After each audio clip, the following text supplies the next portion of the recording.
To be or not to be. Or maybe it's a wasp. Find out how to tell the difference today. Wasps and bees are both members of the order Hymenoptera, along with 150,000 other species, including ants and sawflies. I saw some flies today. I saw some flies every day last week. It's summer. Wasps and bees even belong to the same suborder, Apocrita. They both have very slender waists. You can think of them as the fancy corset-wearing ladies of the insect world.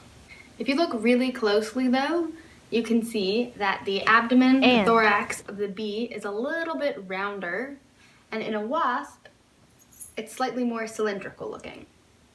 You have to get close enough to look, which you might not want to do with a wasp because they're known to be pretty aggressive and sometimes sting you unwarranted, whereas bees rarely do so. Bees and wasps exist on every single continent except Antarctica. Not here. If you want to escape both bees and wasps, move here. Otherwise, there are different species that live all over the world. Most species of honeybee will die after stinging because their stingers are barbed, so they stay in you and pull out of the bee, whereas wasps can sting multiple times. But you'll really only be able to tell that if you've been stung by one and either have or don't have the stinger in your finger. So hopefully that's not a way that you're looking to identify if you've just seen a bee or a wasp. Honeybees are covered in tiny little hairs, where wasps usually have shiny, smooth skin. They also differ greatly in their lifestyle. We can call it a lifestyle. Honeybee colonies can have over 75,000 animals per colony, whereas wasp colonies tend to keep it to about 10,000 max. Both species have a queen, but queen wasps generally build the house for her entire colony, whereas queen honeybees sit in their colony and make all the worker bees, all of her children, build it for her. So really, which is the better of the two? I mean, I like honey, but I want to support the queen taking care of her subjects. So, hello, plant. Most species of wasp hibernate during the winter and build a new nest the next season, whereas honeybees don't hibernate, they just stay in their hive during the winter. Wasps and bees actually both drink nectar from flowers.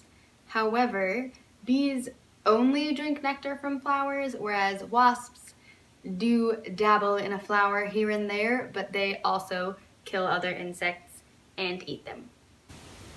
Bees make honey and honeycomb and royal jelly, etc.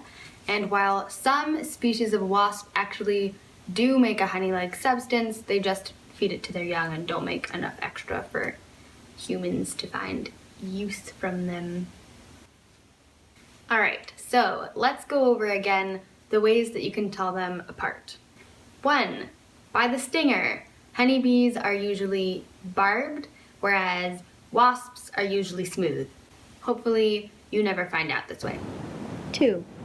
Bees are a little bit rounder and usually hairy, whereas wasps are a little bit more slender and cylindrical and usually hairless, so nice and smooth. And if you want to tell by how they live and where they live, bees usually live in a hexagonal comb of some sort that they make themselves with a wax-like substance, and wasps usually live in a ball-shaped or sort of stacked cylinder-shaped self-made paper-like structure of some sort. Alright, we're gonna play our guessing game and see if we can tell the difference between bees and wasps. Is this a bee or a wasp? If you said wasp, you are correct. Notice its hairless body and its general waspiness. Is this a bee or a wasp?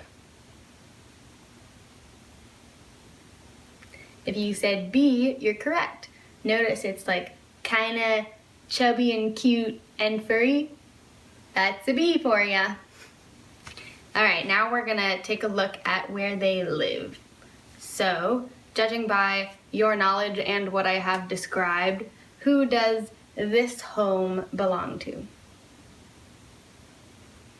If you said bee, good job. You can see the hexagonal shape of the comb and the general waxiness of everything.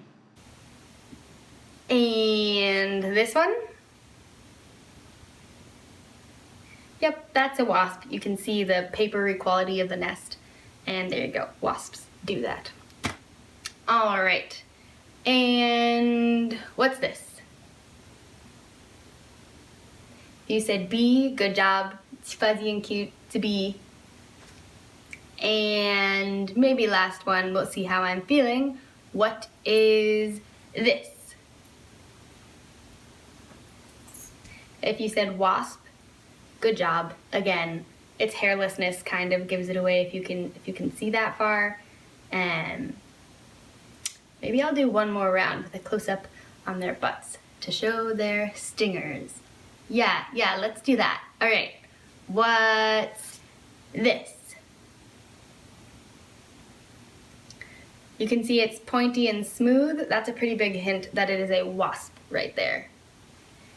And maybe for comparison, but maybe to trick you, I don't know, what animal is this? Couldn't find an actual photo labeled for reuse, but gee. This insect is a bee. Again, not all bees have barbed stingers like this, but most do.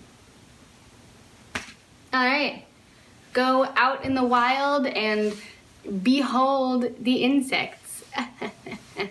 Wasp out for the ones that sting. Thank you for watching, and I hope you have a lovely day. Okay, bye.